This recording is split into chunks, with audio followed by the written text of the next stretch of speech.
Hi, I'm Maryanne Nicholls. I'm a psychotherapist and coach. And today's video recording is how ambition, if fed by fear, can hurt you.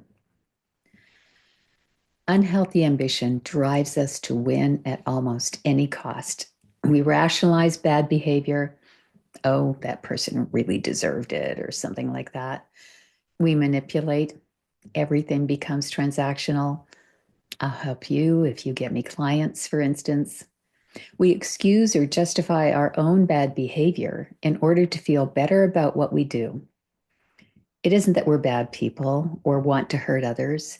Instead, I believe it's because it matters so much to us to succeed. Ambitious people typically have many different motivators.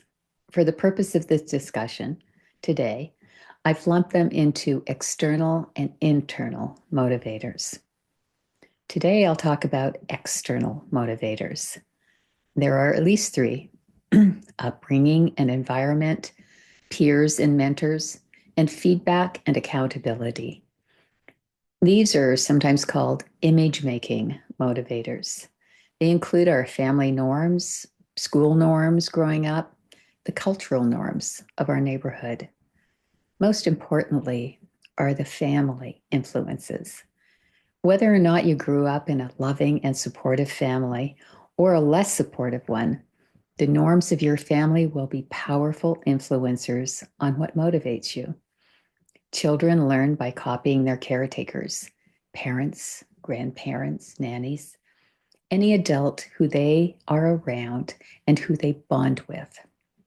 It's natural and essential. It's our first introduction to interacting with our world. Other influencers are teachers, peers, community and religious leaders. All of these people play a significant role in shaping our direction. If you're ambitious, you might have been encouraged by your image makers to follow your passion. More likely, you were encouraged to pursue something that could support you as an adult in ways that were acceptable to the community. When I was young, that was preparing for motherhood.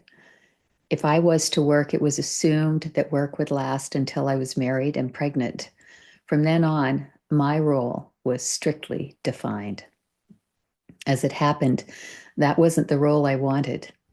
I wanted way more. I wanted to live independently and do something that I loved. Given my upbringing, my desires were rejected, and I had to leave my community in order to pursue my passion. Even though I consciously rejected my family norms, they hampered me for a good deal of my adult life.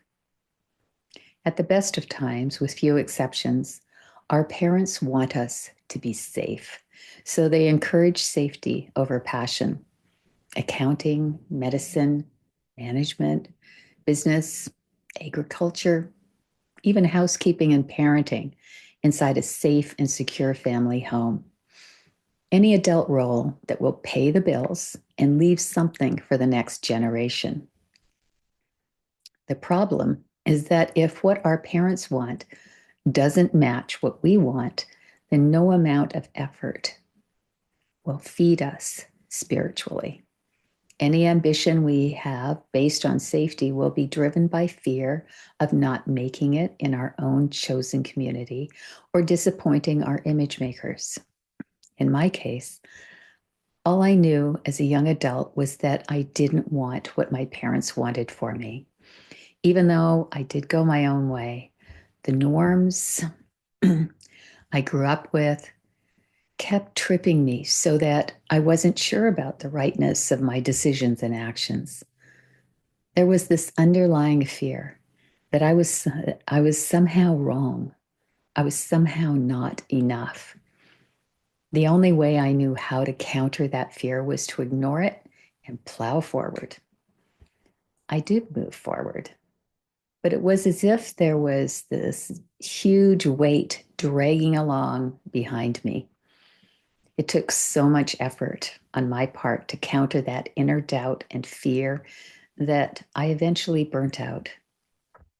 You may resonate with my story or have a different experience. And yet, if you're watching this video, there might be some part of your life story that is weighed down by fear of failure or fear of success or of letting others down. If so, you probably know how I felt. Being driven by fear will eventually sap you of your strength. It's not a natural thing to be so driven. Our bodies were never made for it. And it isn't needed or even necessary. Even if you weren't supported in pursuing what you loved growing up, and as a result need to learn what that might be as an adult, it is completely possible to do so now. That kind of motivation, inner motivation, can restore your energy and your health, and will be the topic of my next video. See you soon.